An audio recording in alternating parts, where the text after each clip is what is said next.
With loads of business advice flooding the industry, it has never been harder to see the path to success.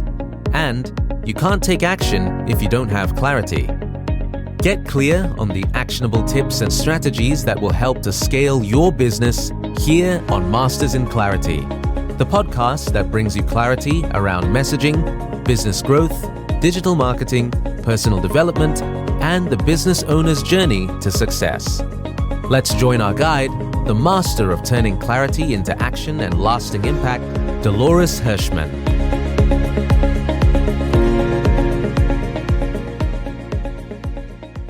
I am so excited for my conversation with Stacy. I met Stacy Raske probably on social media, like we meet a lot of people these days, but she struck me with her capacity to move a room, to really show up powerfully. So Stacy is a best-selling author, speaker, podcast host, Iraq war veteran, badass biker chick, leadership mentor, authenticity alchemist, and executive coach. Her mission in life is to unlock the highest potential and performance in others by shattering the invisible ceiling so that they can embody their full purpose while enjoying the ride.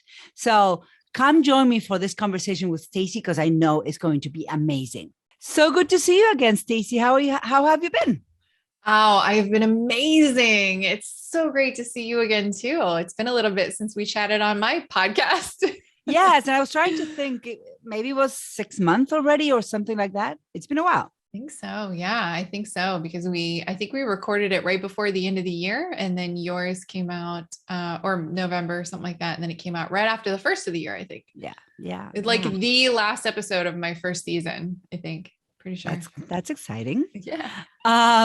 So, as we do in the Masters in Clarity podcast, it's all about exploring. And I always say it's exploring the journey of clarity, or maybe it was a little bit of confusion, because I think one of the things that I love sharing with our audiences and our listeners is that none of our journeys is linear, and it's not clean, it's not precise, we don't really know what that looks like. So let's talk about your journey of how did you get to this point in your life?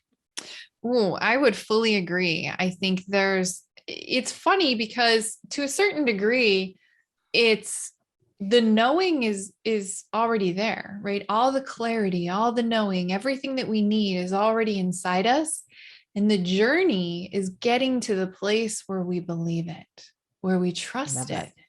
Right. I think that I feel like that was my journey, because if I really reflect, there were always the nudges, right? The divine nudges, the intuitive nudges, however, we choose to frame that. They were always there. It's just, there were the times where I didn't believe it and decided to go with the overthinking and the programming and all the, the trauma or the generational patterns, where I went with that as my driving decision maker, rather than being in that place of just my inner knowing, guiding and directing me where I was always, where I ended up anyway. So for me, it's just been building that trust and confidence. And it started, even though it's always been there, the journey of really working on allowing myself to trust that came from my rock bottom moment, which was actually at the end of 2014, which was really the culmination of a decade of deeply rejecting my truth, my power, and building this life of shoulds. And the more time I wore this mask of who I should be, the way that I dealt with that pain of so much self-rejection, and my old just trauma and drama and inner worthiness wounds behind that, was to numb out and avoid. And a lot of the numbing out was food and drugs, alcohol, social media, television, work. You can always work. Even at my worst, self-harm, just to change how I was feeling in the moment. I mean, my idea of self-control was an eating disorder because I had no skills to cope emotionally or spiritually. And I was just overwhelmed. And so once I had this moment of clarity, of really being present with who I'm being in the moment and actually taking ownership of, wow, I hate myself and I hate the life that I've created, but it's my choices that made this.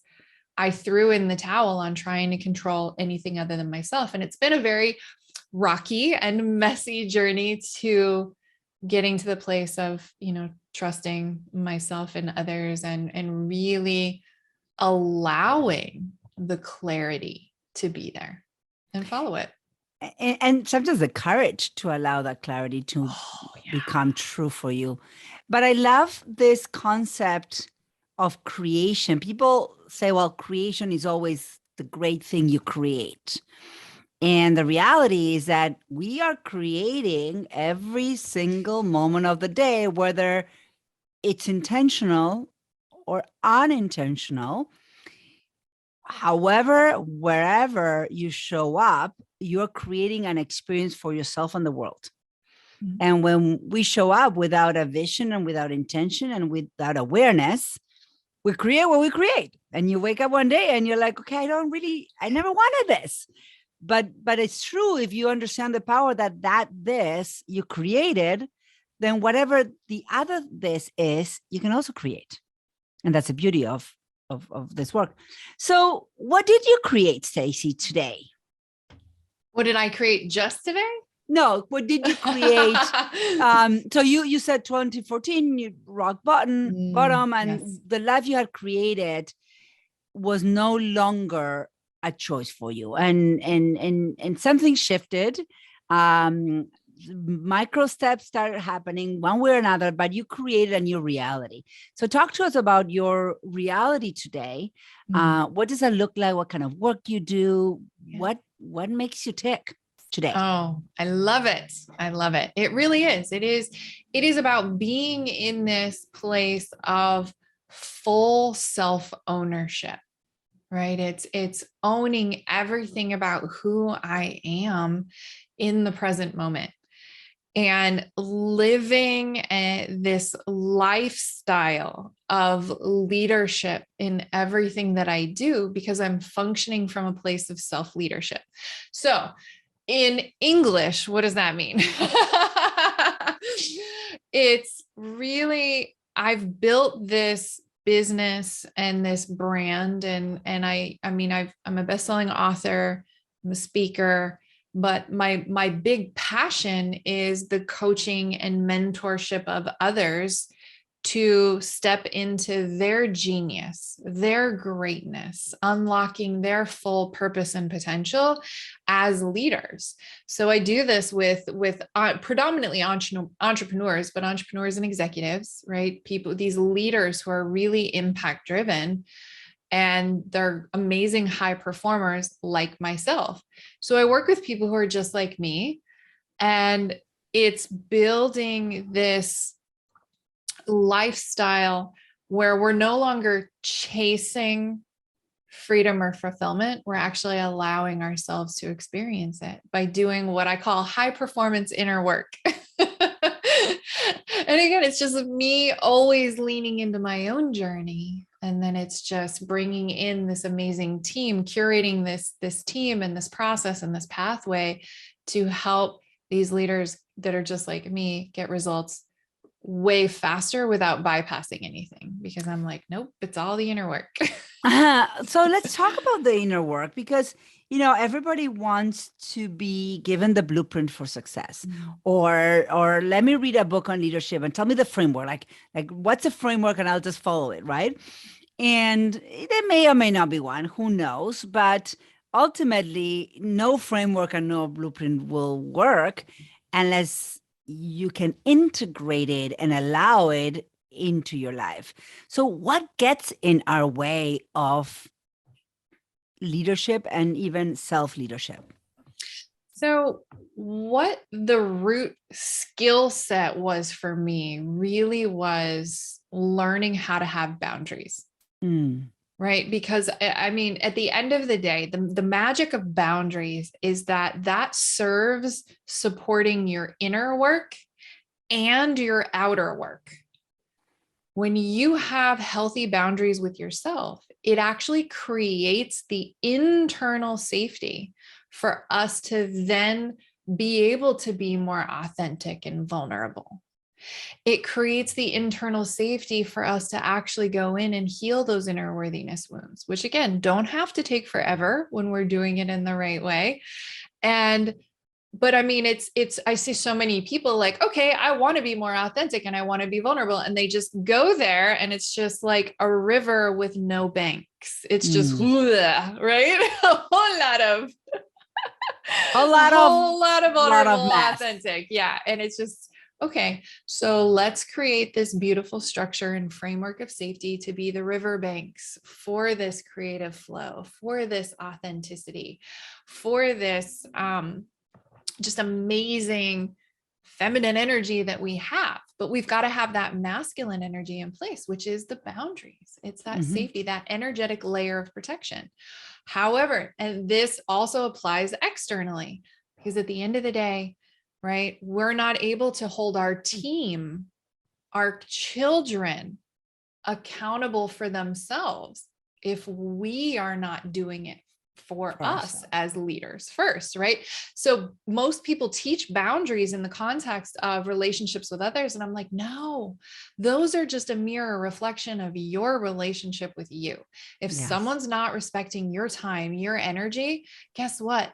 Ask yourself, where am I not respecting my time, my energy, right? I work with all these amazing leaders and they wanted freedom, geographic, financial, time freedom, and yet their business still is running them. They're maxed out on time.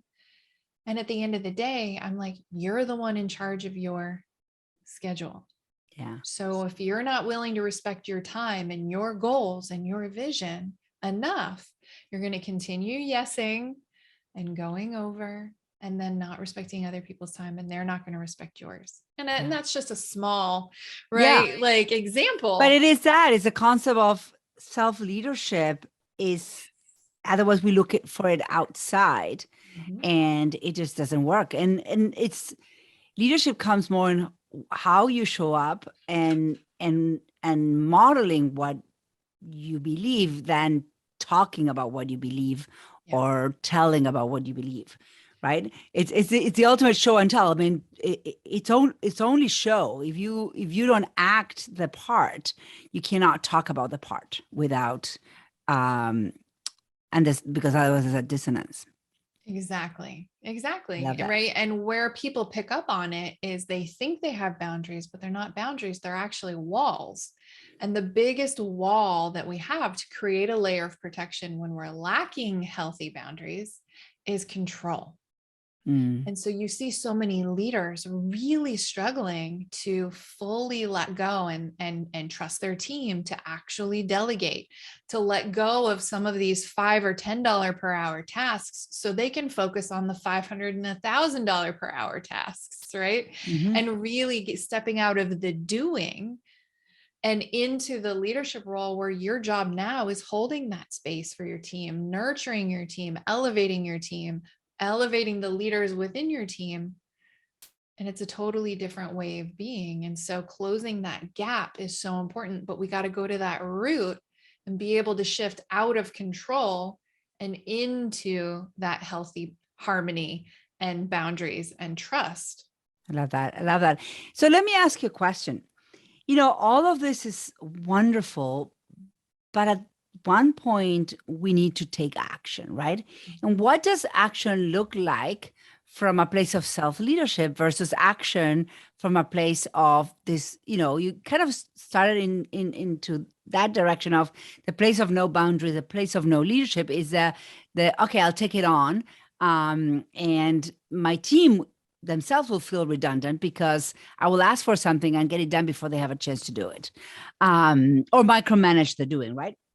So what does it look like to take action from a place of this self-leader, authentic, and that shows up powerful? So the simplest switch to flip is really focusing in this context of control and building this relationship with boundaries. And so boundaries in their simplest form is just responsibility. What am I responsible for? What am I not responsible for? Well, it's pretty amazing that most stuff is not our responsibility, but yet we're putting all this time, energy, and attention into it. The only stuff we are responsible for is ourselves. What we do, what we say, what we think, what we feel, right? How we respond to things, all of that, how we manage our time, how we manage our energy and our emotions, right? Ultimately, at the end of the day, it's the only thing we actually have control over. So every day being in a place of self-leadership is just investing, strategically investing my time, energy, attention, and money, right? Your team into what you actually have control over. And the cool thing is now you're in a place of self-leadership, self-control, self-mastery to where you are now influencing those around you in a whole different way. And so the best boundary I tell everyone to focus on having is simply the boundary. And again, this is your energetic bubble.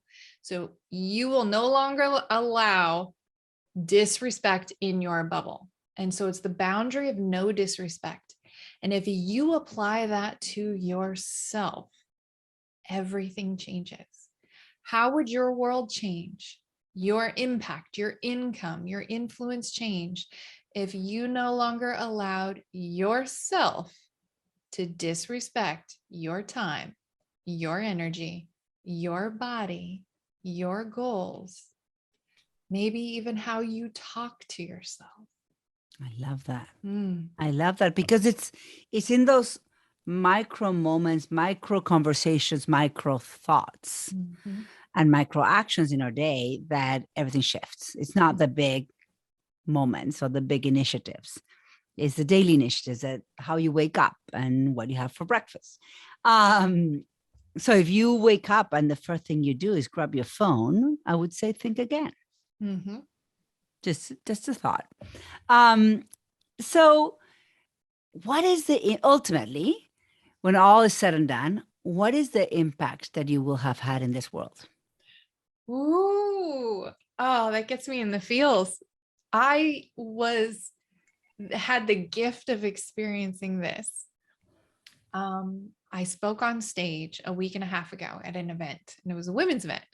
It's been forever since I did a women's event, but I got to watch on stage, not only my client, that I got to share the stage with her and see her standing in her genius and her power.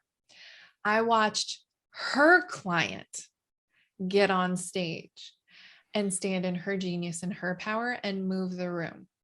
So I got to watch firsthand the beauty of that ripple effect. And then I was talking with a client today, and what really got me was sharing with her that I have age-appropriate versions of all of these self-management and self-mastery tools that she can share with her kids. So we get to start impacting the next generation right now and break the generational cycles and patterns of just trauma and lack of boundaries, lack of confidence, all of those pieces. That is what really gets me. I love that. So I like to keep these episodes short and full of value, and I really appreciate you showing up powerful for that, Stacy. So what book, podcast, or maybe Netflix series must we watch or read? Oh, goodness. Well, this is going to be a little bit of self-promotion, I would say, is the television show that's just about to come out. Season 2 just launched. It's called 4 Days to Save the World. I am on the Empowering Women team, which will actually be released later this summer. Wow. So the actual release date for my episode, I think, is sometime in May. And what's amazing about 4 Days to Save the World is it puts people who've never met before in a room for 4 days, and you have to create an economically viable business that solves one of the United Nations top world crises. So just little things like suicide, hunger, homelessness. Is this Netflix, cancer. or where do we watch it? Yes, this is on, they have it on Amazon, Roku, the Human to Human network itself. You can actually download the app Human to Human, and they have their own network. It's on Apple TV, Xbox, and Amazon Prime. Like it's on a good bulk of the streaming services. So That is so cool. Isn't it amazing? Yeah. I'm definitely gonna check that out. I mean, yes, I'm on it, but it's not just about me. So 4 days to save the world. You guys heard it. It's on Roku and Amazon Prime, Apple TV, Human to Human Network. We can download the app. And later this summer, we'll see our own Stacy in it. Yes. That's awesome. That's awesome. So before we leave, what action can our listeners take right now? So the most important action you can take every morning, especially, but it's really shifting your focus to what is not only what your intentions are for the day, but literally jotting down what is within your control and what is not. I put one side of the paper says mine, one says not mine. I draw the line down the center and I just word vomit everything that I've been thinking about and investing into. And then if there's a lot that's been on the not mine, I pivot back over to the mine column. And that is what actually generates the results. So take that moment, get clear on what is within your control and focus there. The rain might not be under your control, but pretty much everything else might be. Yes. Where can people find you? So the easiest central hub is stacyraske.com. And that's kind of a great, spot because you can find my book and my app and all my other resources from that central hub. Awesome. And we'll put it in the show notes for sure. Mm-hmm. Any parting thoughts? Ooh, yes. That would be, you cannot lead a revolution until you lead yourself. Love that. You must lead yourself first. And it might feel like a revolution, but it's part of the challenge. There's a lot of parts of us that need to be led sometimes. Well, thank you. Self-parent our inner child. That's what we're doing. And our tantrums. Well, Stacy, thank you so much for making time for us today and for sharing all your brilliance. Oh, you are so welcome. Thank you so much for having me. Such a pleasure. Thank you. So I just finished an amazing conversation with Stacy where we talk a lot about leadership, but not from the place that you're used to hearing the word leader. We talked about leadership from the place of self-leadership and what it looks like to have self-leadership before you walk into the world to have an impact, and how you can show up much more powerful, much more as a creator when you can exercise self-leadership and model that to everyone around you. So you do not want to miss this amazing episode with Stacy Raske. Thank you for listening to this episode of Masters in Clarity. If you loved today's show, please subscribe to our podcast and leave us a review. Share this episode with 2 people in your world, and as a gift, go to mastersinclarity.com/free to download free clarity resources. Join your host, Dolores Hirschmann, next time to continue forging a clear path to your impactful success.